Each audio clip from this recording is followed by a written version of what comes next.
Hi everyone, Thursday night, 9 o'clock, time for the Handicap Rugby Chat that matters.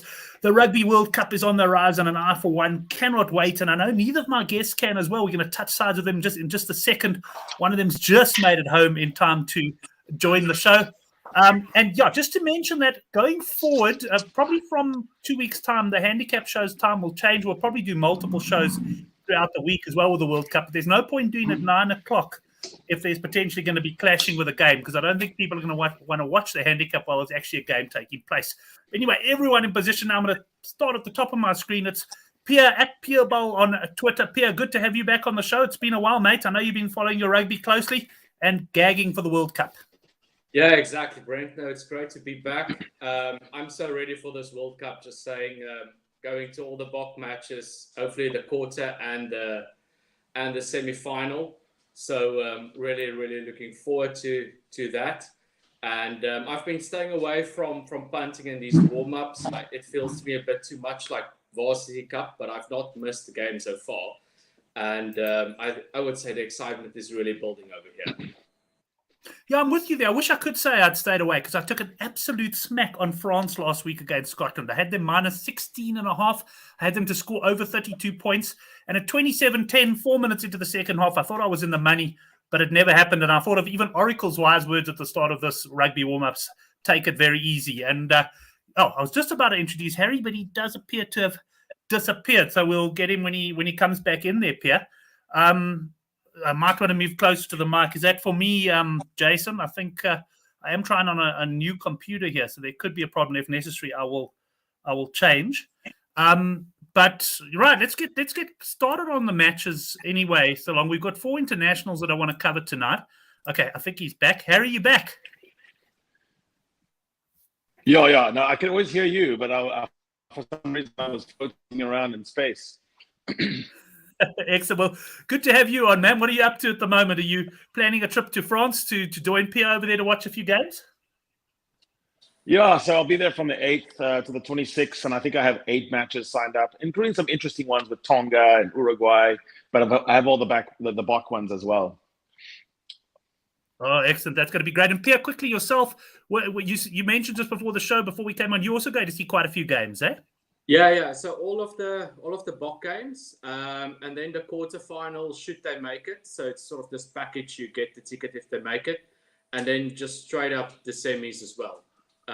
Those came in a couple of weeks ago. So I'm hunting for one to the final. But in 2011, I went to New Zealand, only got semis and final, hoping to see the Boks.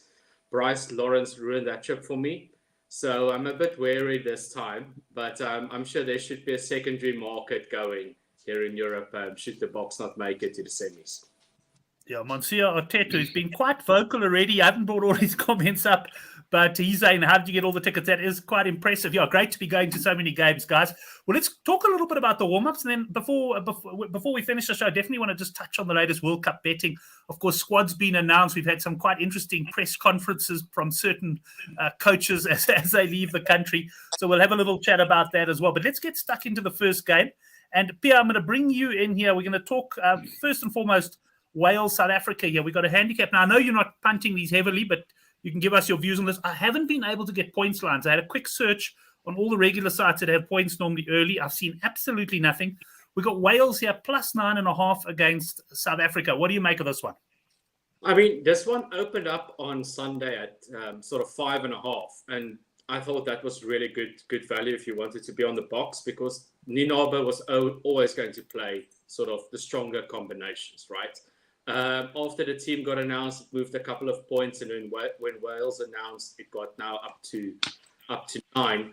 I'm really liking the Boks here. Although in the past, I mean, the recent record against Wales suggests sort of single-digit win, but I think the Boks should be able to do a double-digit win. I just think the tight 5 and with Khaleesi back in the back row, it's so settled. And I know there's some hate towards Marnie in South Africa or some doubt. But in the URC, remember, he had that shocking game against Munster in the group stages. He just came back from that. And I sort of think we're going to see the same thing from Marnie this weekend. He'll switch on the back line. He will slot his goals. And I just think this is a really good box side with Moody and Cheslin out wide. And I don't think Wales have got this. They've tried to pick a big back line, but in doing so, they've just invited Moody and Cheslin to run at them all day. So for me, I would be solidly on the Boks, and depending on where the points come out, be interested in that. The one thing is Frans Malherbe had his interview, I think yesterday or today, and they had no idea if the roof was going to be open or not, but I don't think it should play a big role, as it's quite dry in Europe at the moment. Right, just welcome to all the boys joining in the live chat. Mark's in there, Farid's in there. I saw Chris McGowan come in as well. Yes, boys, plenty to talk about ahead of the World Cup.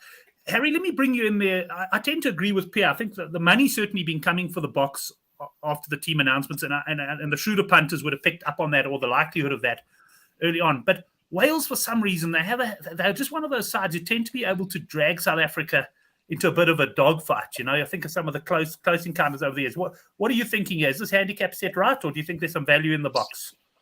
Yeah, so ordinarily, you'd say the past 5, 6, 7 years, you would say that that's a ticklish number, and probably you wouldn't back the Boks to go to 10. The reason why I'll say I think you can and should this time is twofold. One, the traditional South African advantages are there. That's a tight pack, that's a good scrum, and Wales is going to struggle in the set piece. And also you have people that are playing very hard for a position. So the way that Nienaber and Erasmus announced the 8th August rollout, which was always a TV event, now you have built in this 22 days where you have people like Jaden and you have Grant Williams really playing for a slot. There's no way they're going to take 4 scrum offs to the World Cup, really. This was always a setup. So you have people really motivated to put the points on. I think also you have the second reason why I would say this is because with the traditional big hard pack that's going to win penalties, and I think Manie Limbok is going to have a good day off the tee.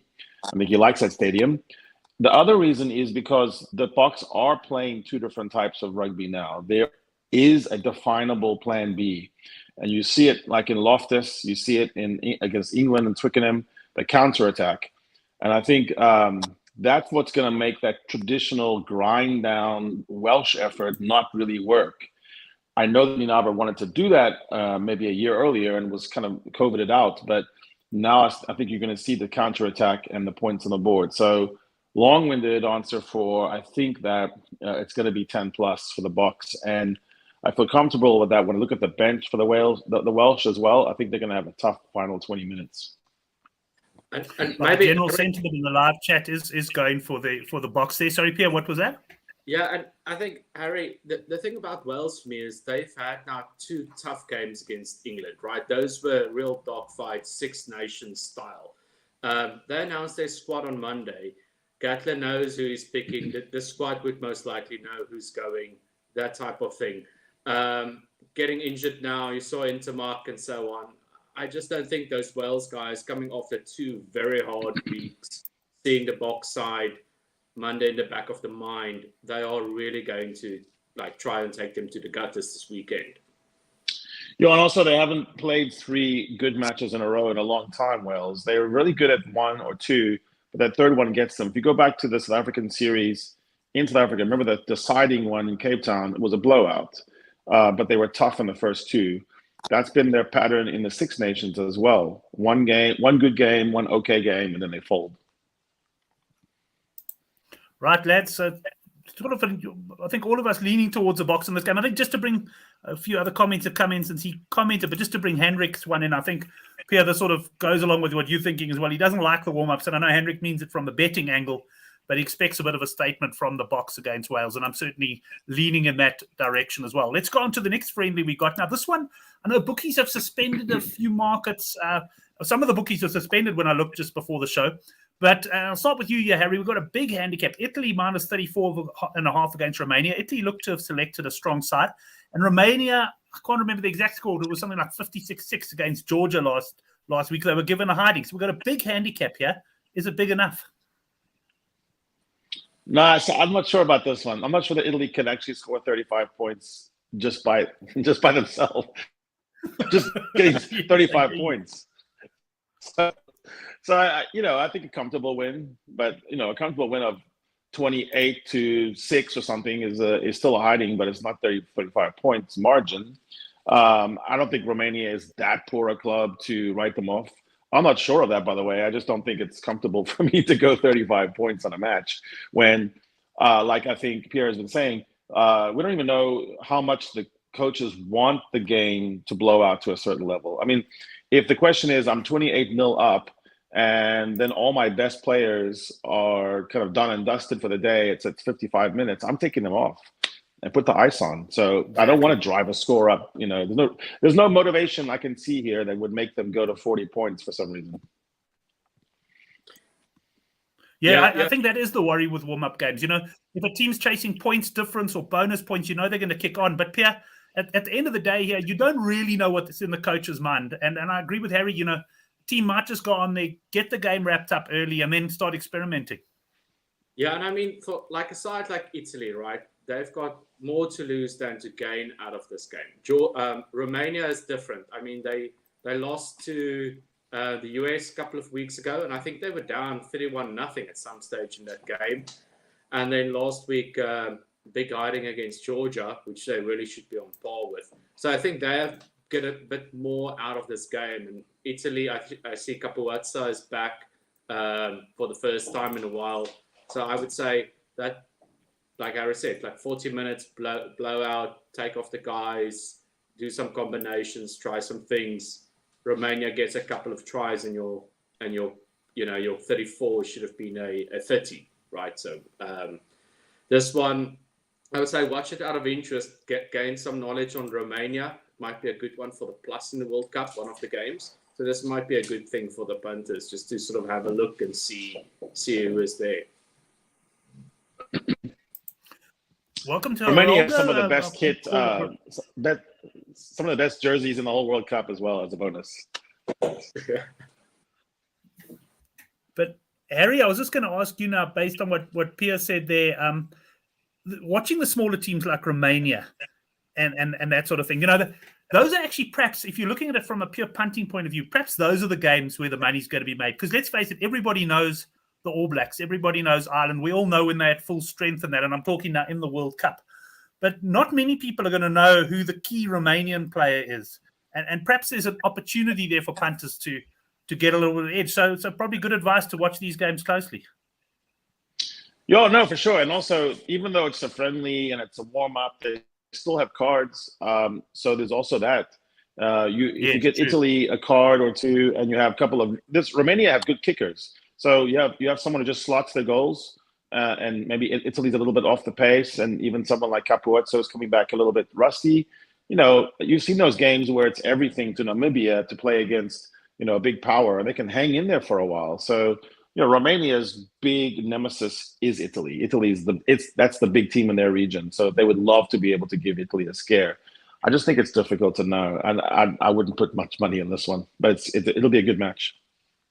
Yeah, I might have a look at points and that there as well. Right, let's go to Pierre for the next game. We got Ireland minus 15.5 against the English here, Pierre.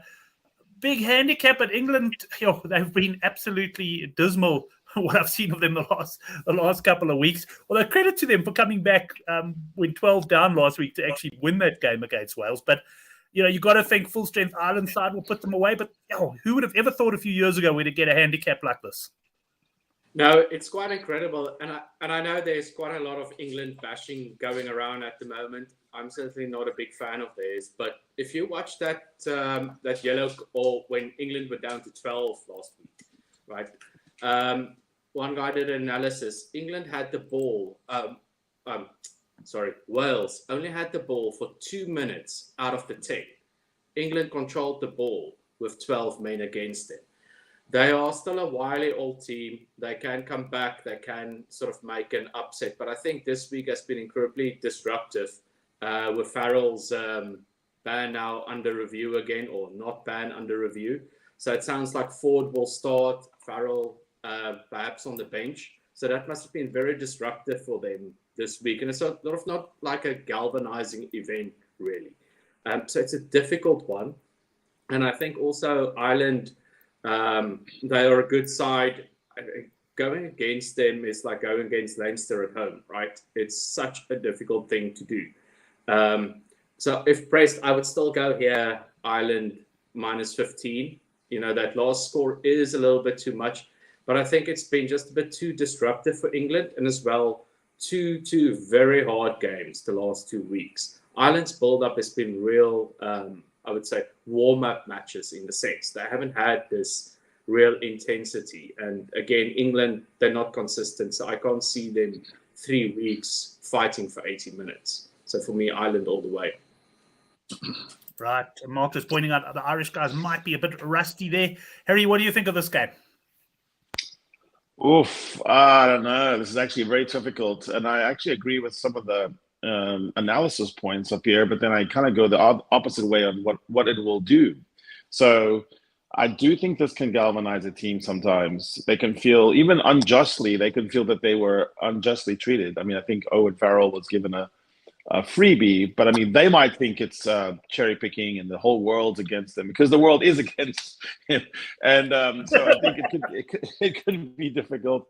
My problem with Ireland is, a little bit short of a gallop. England had some good, tough games against Wales. I do think the guys are playing for Borthwick.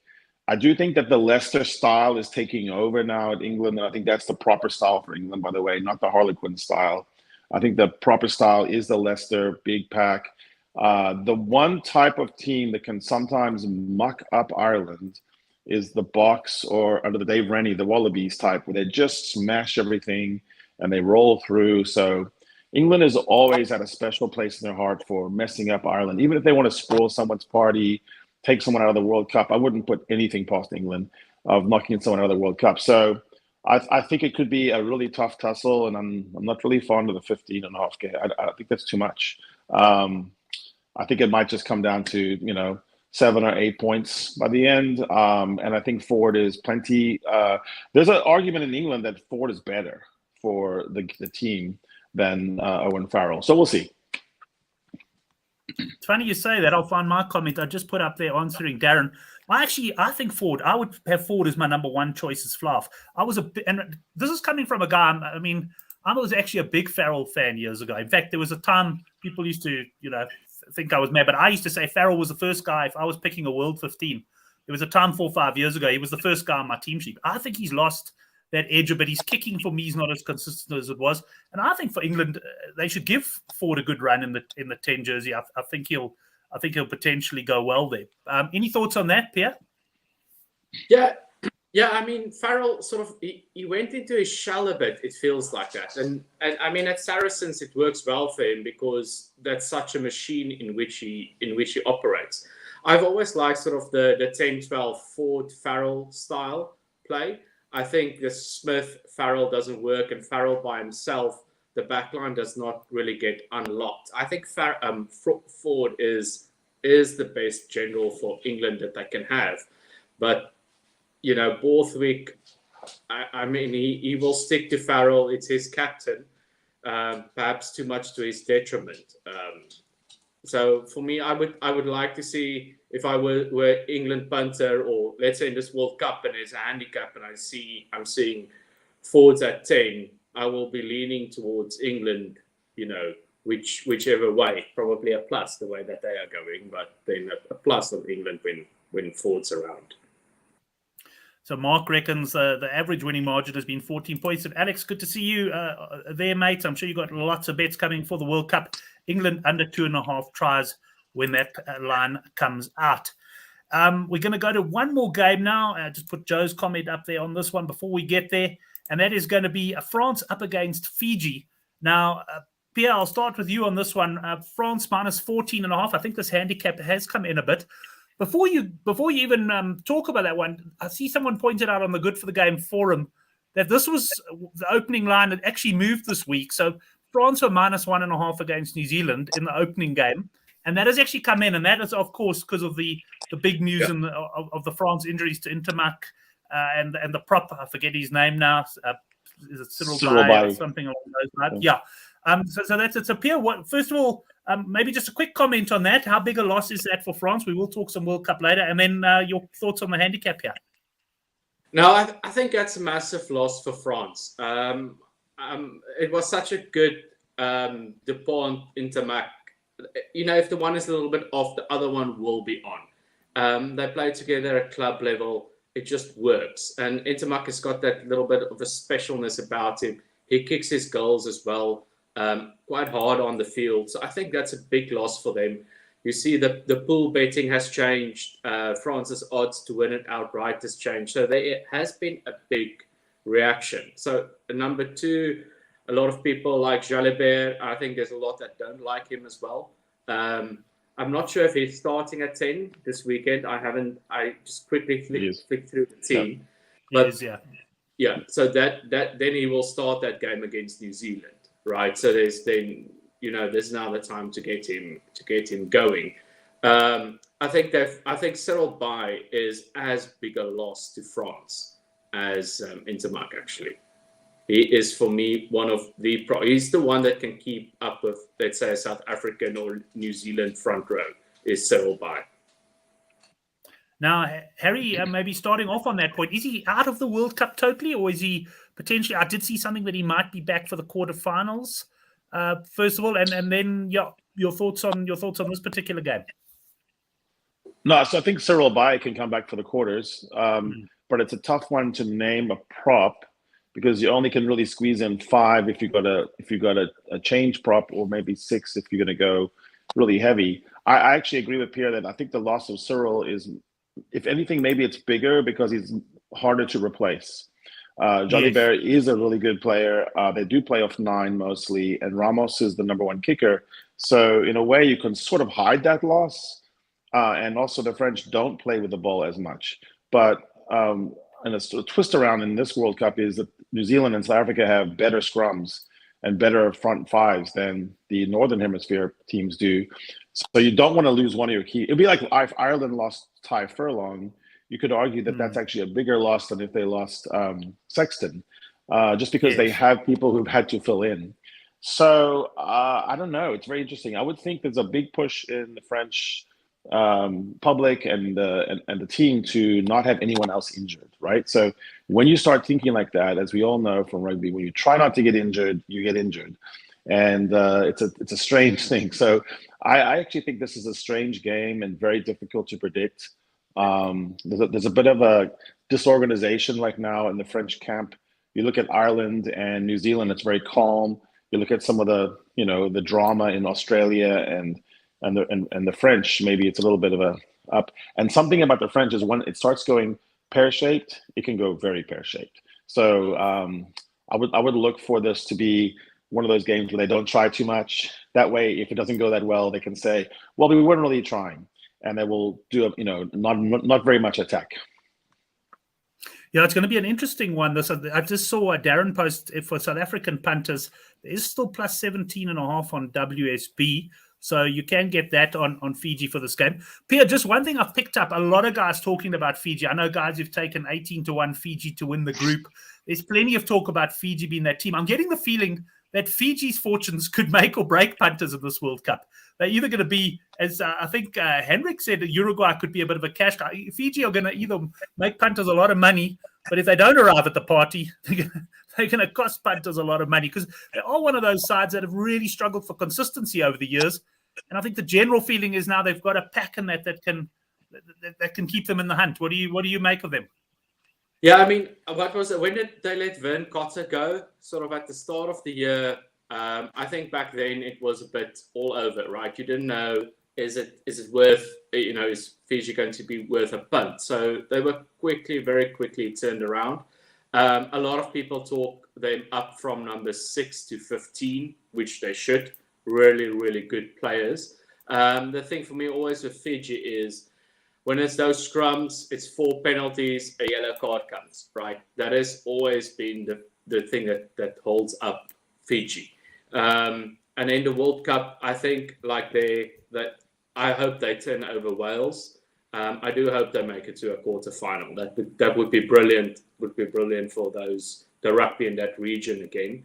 But if it's going to be those scrums and so on, your heart sort of bit goes out to Fiji. It feels a bit unfair that you're losing a game solely on scrums and yellow cards. But then That's how we won the World Cup a few years ago. So, That- you know, that's very true. So I mean, Okay, gentle. So I mean, I Sorry, don't really have I'm sort of with Harry, right? I don't really have a punt. I remember watching one game a few years ago where Fiji turned over France. It was one of the November internationals. It was a brilliant game to watch. That game, Fiji actually took their points. It was a rainy game, so they could play it. This weekend, perhaps a small punt on points, overs on points, as the weather is quite good here at the moment. So that would be my play, because Fiji won't, they won't, it's not a warm up, right? They're still going to throw the ball around, and France will score some tries as well. So a points game, perhaps, if the bookies don't set it at 60. Yeah, we'll have to wait and see what the line is there. But certainly looking forward to seeing how Fiji go. Right, guys, we're going to talk a little bit of World Cup just for a few minutes after this, but let's get into the weekend. First of all, feel free to throw in anything else. I don't know if I'm sure there are a few other international games. I've only covered the main ones here. And Harry, for yourself, of the games we discussed, or anything stand out for you this weekend? I mean, the spicy match is between England and Ireland. You have the father of Owen Farrell coaching the Irish team. You have a lot of hatred in between those two teams, but specifically, there's a lot of hatred by Irish people of Owen Farrell. Let's just be honest. So I think there's a really good byline there. I just think this is one of those matches where maybe England will care a lot more than Ireland. I think Ireland's solely fixated on quarterfinals and overcoming their hex in the World Cup. England's trying to stay in the conversation, trying to stay relevant. And so I think you might see one of their better matches. So that's where I'm going a little bit counterintuitive, and that's my best bet, is I'm going to go with England on the road, battling against the world, falsely and wrongfully galvanized. So, I like that. That's a very good explanation there, Harry, at the plus 15.5. Pierre, yourself, anything? I don't know if you bet on the NPC. I didn't bring up the betting because I wasn't sure, but if there's anything on the NPC you like as well? No. When I'm sort of out of the betting, I'm out of everything, right? So I'm out of the internationals. I leave the NPC because one thing leads to another one, right? And then I wake up at 4 and then you start watching all of those games. So I've actually skipped those. When the World Cup starts, I'll start looking at the NPC as well. So nothing here. Nothing from you there. Mark saying, hang on, we Irish don't hate England. I like that one.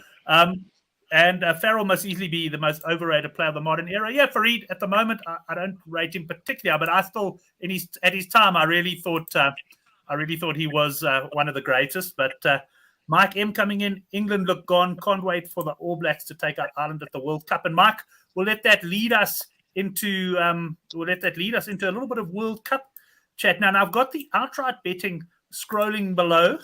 And I'll take you through that. New Zealand 5-2, France 3-1, Ireland 5-1, South Africa 11-2. You can get 10-1 England, and then Australia 12-1. I mean, at halftime of the Australia-New Zealand game, I dropped everything and I went and backed Australia at 12-1. I felt sure they would start the tournament at 8-1. Then along comes Eddie Jones, selects a squad that most people don't like, and the 12-1 is still very much there.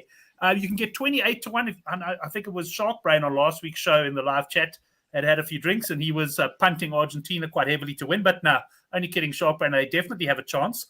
And you got 40-1 Scotland and 40-1 Wales. So, Pierre, I'll start off with you there. Give me your views at the moment on the outright market. I think this is the toughest World Cup that I can ever recall to get a confident bet down. Yeah, and I mean, it's obviously down to the draw, right?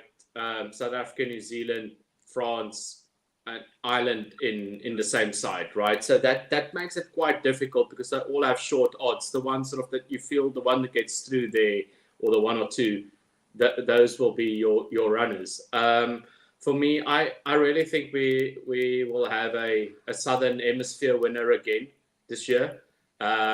It just feels like the Northern Hemisphere has put too much pressure on themselves. New Zealand is really coming good at the right time. So I'm looking for them to turn over France. Then France in a quarterfinal with all of these disruptions, the weight of the nation. I can see like the likes of a South Africa or a Ireland or a Scotland, actually, depending on one of the three that face them, is also to take them out New Zealand then goes to the side of the draw. I think they should get Australia if all goes to the rankings. That's a shootout. So a New Zealand definitely for me a good runner for the final. On the other side of the draw, I know there's a lot about Ireland at the moment, but when I look at the group stages, so Ireland played Tonga first, and that is the game where you can get injured, right? Then you have South Africa after that for them. South Africa has Scotland first up, and I think South Africa's taking that Scotland game quite seriously. So imagine your island, South Africa has 10 over Scotland, you come off a hard game, that South Africa game all of a sudden becomes very important. If you lose that, then there's a knockout between you and Scotland. There's currently a bet 8-1 for Ireland not to get out of the group. That is one that I'm eyeing, is to say South Africa and Scotland get out of the group, and that 8-1 Ireland gets knocked out. That's sort of a long-term bet. I know Mark is hating it. I was going to say, I've got a lot of Irish guys in the live chat here. I'm watching this very closely. I'm telling you, I look at the long-term bet this week, and this is like it's the most exotic how they come, right? These things don't always go according to plan. And if there's one of the big boys that can get knocked out of the group at a good price, for me, that is Ireland. If you want to oppose them, right? If you don't feel they can go all the way, that 8-1 is a really, really good number for that game. I mean, essentially, if you're opposing Ireland in the group stages, you're obviously backing Scotland because, I mean, Scotland are the team that can put them out. The same argument would obviously apply to the Boks. You know, I mean, Scotland have certainly got an opportunity. What price are the Boks to go out at the group stages? Did you have a look at that? It's the same. So the Boks same price, 8-1. Yeah. Okay, Mark Dunphy has come in here and said there's absolutely no chance of Ireland not getting out of the pool. And Harry, on that note, let's get your thoughts on the tournament, how things are progressing. Any teams that you feel perhaps have a bit more chance than the bookies think? I mean, what did you think, for example, of Australia's, first of all, squad selection, and secondly, the Eddie Jones press conference? So you have to love that guy. Yeah, so if you go with the most charitable explanation, he's trying to drum up support, get on the front pages, and build an us versus them mentality. I don't really think that's true. I think there's a lot of pressure, and he's losing. He lost his attack coach, so he's actually got no one around him that's a senior coach that can give him advice. And I think when Eddie is in that situation, he doesn't do that well. I also think he has personality conflicts with Quade Cooper. That's the only reason why you can say that you're not going to pick Quade Cooper, a 65 cap veteran, one of the best guys on his day in World Rugby, over Ben Donaldson, who doesn't even kick for his club. He's the understudy to Tain Edmed. So I think all that stuff is something happened in the background. Maybe Quade Cooper said, this game style is ridiculous. Why we're not playing with more possession. He didn't like it. So there's more yes men around him. He has only Nick White, maybe James Slipper, who can actually say something. And he picked a captain who's not going to say anything to him at all, right? Australia, I think still, though, even with all that said, it sails through because they are particularly good on the matchup. So I think it's the draw and the matchup. So the draw is going to, is terrible for Scotland. They're against two teams that know how to beat them, that have the power and set piece to beat them, that I think will beat them. But on the other side of the draw, you have Scotland would have a nice run, and they're not going to go anywhere. And then you have the other side of the draw where you have a very interesting run for Argentina. So I'm looking at Argentina as a team that has they play well on the road, and so we're going. Everyone's on the road except for the French. And so who can win on the road? Well, Argentina's done it in New Zealand. Argentina's done it in Australia. Argentina's pushed the Boks recently and done well in South Africa. And a lot of their players play now all over the world, like, they're just roaming, vagabonds like wolves, and they play fine. They got a coach that's, a really tough guy, and he's picked tough guys around him. And so I'm thinking that they could do something on that side of the draw. I'm not that keen on England, just because they haven't found their shape yet. I think they'll be okay maybe in a couple of years. And then I don't really love the idea of some of these Pacific Island teams just bashing them up, So I think Argentina can handle the physical nature of the Pacific teams. I worry about Wales against Fiji. I worry about their ability to handle that type of game. On the other side, I think it's all about who gets who in the quarterfinals. I think the Boks will fancy a game against the French in France. I think that's not going to bother them. Playing the All Blacks, you'd have to say All Blacks are favorites again. I think the All Blacks struggle against Ireland for some reason, and so that's a tough one for them. But if it goes to form, I see the All Blacks and the Springboks in the final, in the grand final, and I see perhaps Argentina sneaking into the semis. Right, yeah, I like that Argentina pick as well. Pierre, I want to come to you to comment on that a bit, but also I've got a feeling, and I'll speak to a couple of bookmakers about this and find out if I'm wrong. But by now, I've normally nailed my colours to the mast. I've got a team that I think is going to win the World Cup, and a lot of others, and I actually haven't really got that involved yet. And for me, the reason is quite simple. It's the bloody draw. You know, you look at South Africa, it's 11-2, but as we've discussed, it's not impossible they could go out at the group stage. You know, if you're going to back a team that you're pretty confident of getting to the semis, it's almost got to come from the other side of the draw. But then that at the same token, you don't really see those teams kicking on to win the tournament. Would you say that's a fair comment? I mean, I just think I'm normally like to have my team by now. I'm ready to go, and I'm really, really battling. Yeah, I mean, I looked before the show on some of the long-term betting or tournament betting for the World Cup. And other than this Ireland bet, I mean, nothing really shot out to me. There's nothing where you could say, like, yes, look, they need to come over this one, and then my team can make it, and 11-2 or 8-1 is a runner. I haven't seen that. So the only long-term bet or bet in advance that I've put down is actually in the first round of games to take Chile plus 20, I think it's 25. Oh, I saw you put that on the Good for the Game forum, yeah. For 23-20 plus 25, because Japan has just stagnated. So for me, I'm actually looking at that first round of games more than the outright betting this year. So hopefully the bookmakers come up with some interesting things. All, let's say, last for Southern Hemisphere. That could be a very, very nice bet, right? Because you have Australia and Argentina that can make it. And on the other side, South Africa and New Zealand, if it goes sort of that to form, you might have some good odds on that. So hopefully they get a bit creative, because I don't know how much has gone down other than from pure loyalists to just get the market going. And maybe something like a total red cards, let's go over on that one.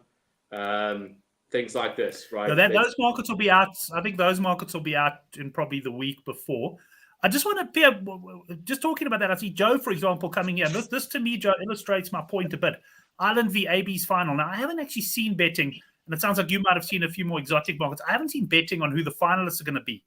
And once again, the problem with Joe's pick, and there's nothing wrong with it, is there's a good chance that these sides will meet in the quarterfinals. The only final, we're not going to say, the only one you can really back with confidence, knowing they will not meet each other again, is a New Zealand-France final, basically, or a South Africa-Ireland final. All of the others, the other combinations could potentially meet each other in the quarters. I think that's maybe why we haven't seen this market yet. What do you think? I think when you Monte Carlo this whole thing out, the whole problem is the first part of it is completely different from the second part. Like whoever progresses from New Zealand, France, Springboks, and Ireland is immediately going to inherit those good odds going forward.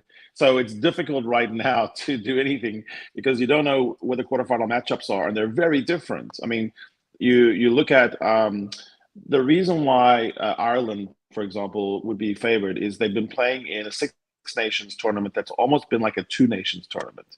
I mean, Argentina is miles better than Italy. Argentina would give Wales trouble the last few years. And Australia, in their day against Butterslows, is just as good as Scotland.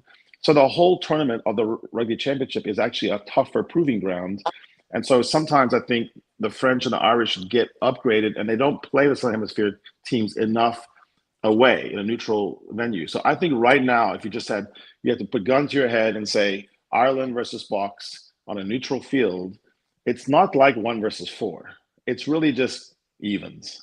And so same thing, I think, when you have the All Blacks come in for a proper World Cup, this new All Blacks team is not going to lose to Ireland like it did in New Zealand. I don't see that. So it's very difficult to stack these odds and make any sense of it until we've seen the pool stages close and we see who's actually in form. So that's why it's brilliant for betting, of course. No one knows anything. Yes. No, that's it. I mean, it's brilliant for betting because you can find some value. I mean, Joe, for example, I don't know, I haven't seen the price of your final that you bought up there, but I mean, if you take a view on that and you write as to how you call the groups, you're sitting with a great bet with great value. But Harry, what you said there rings true for me. I think this is going to be one of those World Cups where I'm probably going to wait for the group stages, or at least see how the groups are going before I have too many more. I say this, but we all know I'm going to get involved before the World Cup. I mean, I'm just a victim. So, I mean, but if you're asking me now for it, I would say the advice that Harry's given there is actually the best. Is sort of see how the group stages go, because you're still going to get decent prices, and the betting will not change that dramatically. Because unless Scotland get involved in knocking South Africa or Ireland out, right, the betting's going to be probably very much the same because they've still got to meet in the quarters. But if I had to put a gun to your head now then and say, Harry, who's going to win? One bet for you, who's going to win the World Cup? New Zealand. New Zealand, okay. I must say, I know Henrik's not going to agree with that, but Henrik will acknowledge that New Zealand are very much a different side from the one that played last year. And I'm starting to, I hate to say it, I'm starting to think along the lines of Harry Jones there as well. Pierre, what about you? Yeah, for me, I can see sort of the New Zealand, but it's just been going too plain sailing for them. That's not sport. I really think I'm with Hendrik here. I will see him in Paris. We will that night put money on the Boks again to win it, to take it home. So I really think the Boks can do it with or without Pollard. I think they've got the squad and all of the mechanics in around it to win this World Cup. Yeah, fascinating. I mean, I think one day I'll wake up and I think the Boks can win it, and the next day I'll wake up and I think they're in danger of going out of the group stage. I just can't get my head around that. Chris, I enjoyed your comment there. He envies the guys that can place long-term bets. Chris, I envy them too, because I remember, like, I backed France, started from 2009, and I backed them until 2011. They lost in the final, unfortunately. But in those days, I could afford to tie money up. These days, unfortunately, I can't afford to tie money up because then I've got nothing to bet on the weekend. So I tend not to get involved in the longer term bets. We'll wrap things up now. Just have a quick look. S. Bok coming on. I'm bringing your comment up before I read it. So hopefully it's nothing obscene. The only reason Ireland and France in the winning side was because of corrupt referees. Okay. Yeah, I'm sure people would argue that. And that's it. I think, first of all, thanks to the guys in the live chat. Harry, thanks for rushing back to make the show, mate. Much appreciated. And I'm sure we'll talk to you in the lead up to and including in the World Cup. For sure. Yeah. Looking forward to it. Excellent. Always great to have Harry's comments. And just before I say goodbye to Pierre, is Oracle having fun in the bedroom? Well, I don't know about that. I can guarantee you it's only him having fun if that is the case. No, I don't know. Pierre, yourself? Don't let Oracle listen to this. Pierre, from your side then, you've said you fancy the Boks there. What else you got for us on the weekend? Any other sports? I know you're not betting on the rugby. Are you like me? Do you turn your attention to golf then? No. I mean, I'm really. It's the first week that we've had sun in Switzerland for this whole summer, so I'm off of the sport except for the rugby. I'm really waiting for the World Cup, and then it will be pretty much every game, right? Excellent. Well, look out for the. As soon as I've had a good look at the schedule, we'll make a time when we're going to bring out the handicap shows. But we will be up next week, Thursday. I'm playing in a sports trivia quiz, so I will have someone else hosting the show. But look forward to that. And yeah, we'll have a Super Brew competition as well, including what I'm hoping is going to be the biggest buying competition of all time. But I better get my arse into gear and get that going. We'll see you next week, 9:00 for the handicap rugby chat that matters.